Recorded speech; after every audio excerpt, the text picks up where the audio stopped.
today we have Kelly Harms with us, and she is on our production crew, our production team. And I'm not gonna tell people listening what you do, because if they haven't seen you or know what you do, this is kind of intriguing what you do, because a lot of the times people see your work, but they don't see the people doing the work. So, yeah, tell us what you do at Pleasant Valley, and then just unpack like who you are just in general, and how you ended up at Pleasant Valley, and if you were born and raised around here, all that good stuff. So, what do you do here at PV?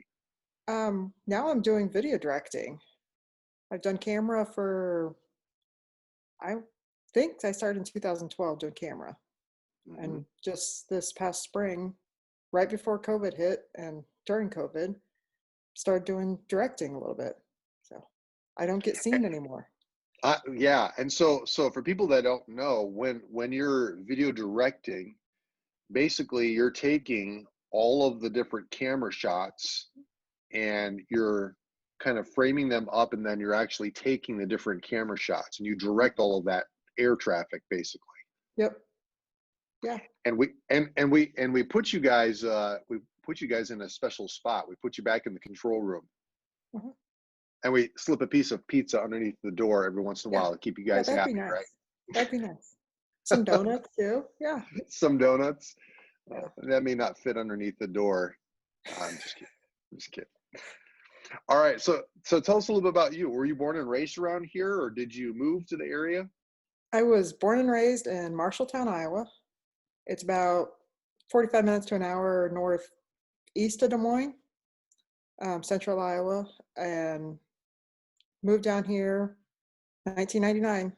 I was getting married and he had a job down here, so we ended up moving to Kansas City. Been here 21 years.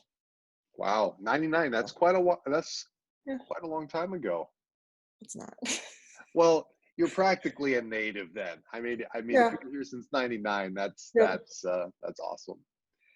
But yeah, so my And then husband how did down with, you end yeah. up at why Pleasant Valley? Did someone invite you? Or did you just We drive by the church, or?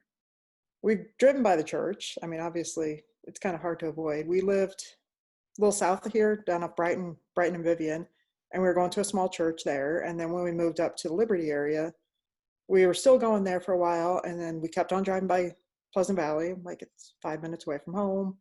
Had some friends, met some friends that were going there, and they were all raving about how good it was, and saw all the opportunities for the kids because we had two small children at the time. This was 2000, early 2007. We started coming, and decided that it's a lot more it's a lot closer, and it's a lot more convenient with all the kids stuff. So we switched to Pleasant Valley. Awesome. So you mentioned two kids that were young at that time. So tell us a Yeah. little bit about your family. I've got three boys now. They're Grant is 17, Jared's 15, and Bryce is 12. They keep me on my toes, super active, and all sorts of different stuff. Yeah, that's we're just behind you. The Nelsons Yep, are just behind you. My oldest yep, is 15, yep, yep. so I'll likely be coming to you for some advice soon. Yeah, Do you do you it's give not fun. parenting do you give No, parenting advice? no. Don't feel like I'm doing a good enough job to give advice yet. That means you're a smart parent. Yes, Yes, you're a smart parent to say that you don't hand out advice because you're still figuring it out, right? exactly. So, Oh, well, good. So you've done camera work and you've done video directing. How do you like how would you compare the video directing aspect to the camera work? Do you like one more than the other, or is it just different? camera's a lot more, you have one focus. Your camera, your shots, your job is one thing. Or video directing, we've got six cameras to watch and keep track of, and you're constantly watching what's going on all six of those and trying to figure out which one of those six has something good to show you. And so it's a lot more thinking involved and a lot more multitasking. So so what is there something that surprised you? Like, if you were on the end of the camera and then all of a sudden then you had 6 to choose from. Like, is there anything in doing video directing that you were like, okay, I thought it was going to be like this, but it actually ended up being like this? I'm kind of surprised by that. Was there anything that you would say that if other people made the switch, that they might be surprised as well? When I have a certain way that I would do camera. I have a certain thing, certain methods, and not everybody else is the same way.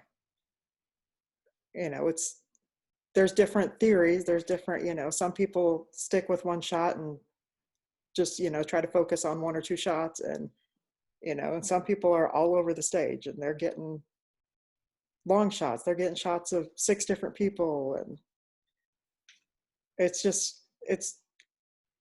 a lot. There's a lot of different ways to do things, and I never thought about that. So okay, so when you're video directing and you've got 6 to choose from, obviously are you looking for variety? Is that what you're looking for? Pretty much. Okay. And we always try to have, like, the singers. We always, have to have a shot of who's singing, who's leading worship. Mm-hmm. But then there's also the backup shots, the instrumentalists. You always want shots of those. But if, you've got one camera that only wants to get one singer, then they're only going to be, on once every 4 or 5 shots or whatever, depending on how many people you have up there. So I'm interested about this too. So not only do you have 6 cameras, do you think like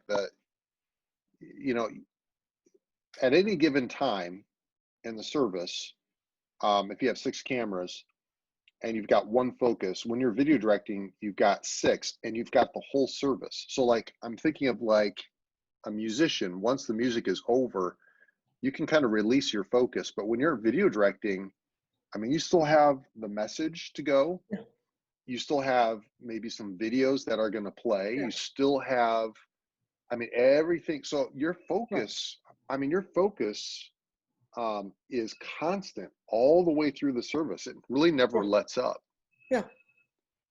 Yeah. I mean, even when they're not singing, we've got to figure out who's playing, if they're playing piano, we got to get a camera shot on the piano. Or if it's a guitar solo and nobody's singing, we've still got to figure out that shot, and then figure out what the next shot is, and figure out what the next shot is, and be ready for them to sing, and make sure there's somebody on the singer, and mm-hmm. So let me ask you this: when you are not serving behind camera and you're not serving as music director, can you turn your brain off, or do you sometimes like flip into the okay, all right, yes. Here's can you turn it off?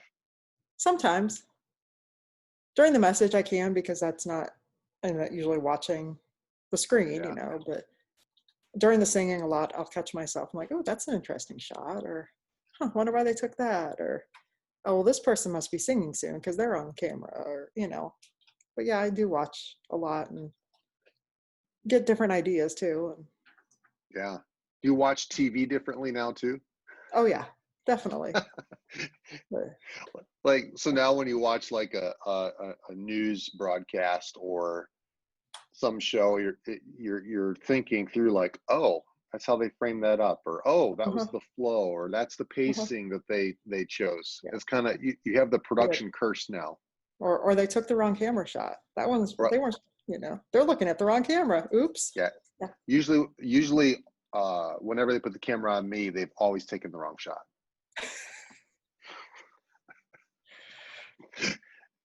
Okay.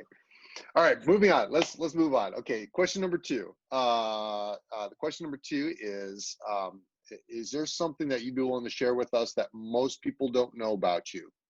And I didn't tell you to keep it legal, but you need to keep it legal. So whatever you're going to share, I'm just giving you a hard time. What's one thing that most people may not know about you? I knit and crochet. That's what my free time is. Okay. So I make all my own socks. All right. So now people are going to be asking, hey, can I see your socks? Yes, exactly. So do you have something? All right. So do you have a sample close by? Like within like 10 feet of you? Do you have a sample? No, not really. I can go grab some. I'll go grab some. Yeah, go We're get, at yeah. Totally putting her on the spot. This is not good that I'm.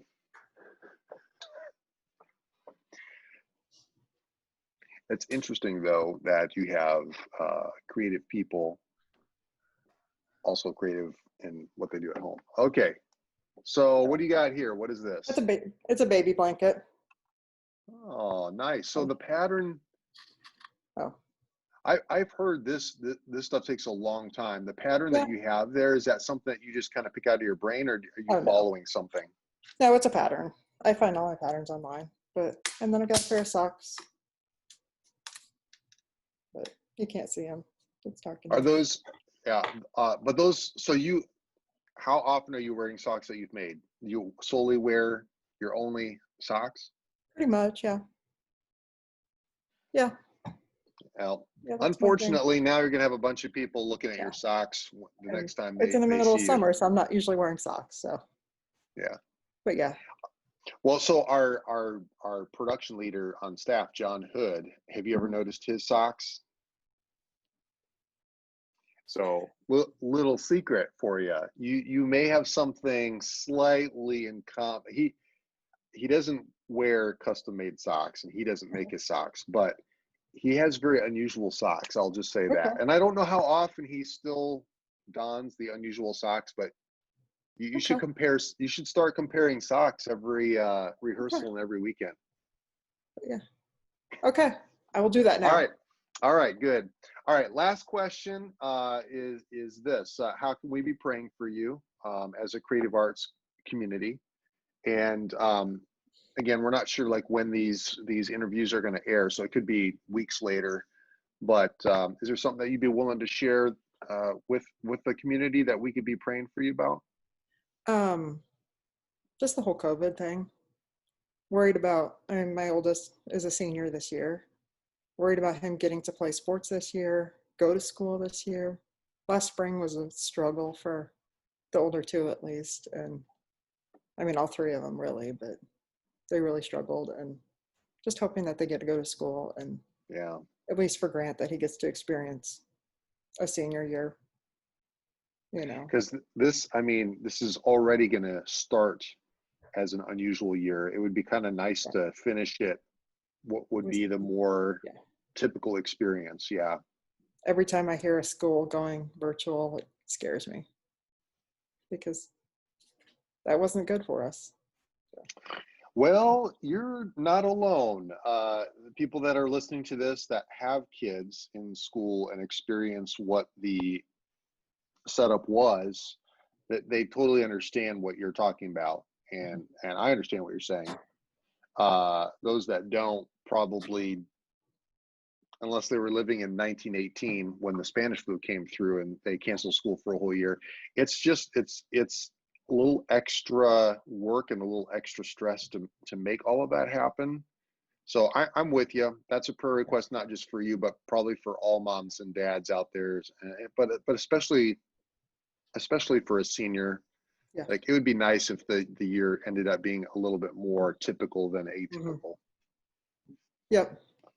So. Awesome. Well, we'll be praying for you about that, and we will be asking to see your socks in the near future. And thanks for serving behind the scenes. It's awesome that we have people that are willing to be behind the camera and willing to be totally engaged with all those cameras, like from start to finish, or all of rehearsal and then all of like both services. It's quite a time commitment, and we really appreciate people like you, Kelly. We really do. Sure. Thank you. All right. Thanks for joining us today for this interview, and stay tuned for some more interviews coming up in the future.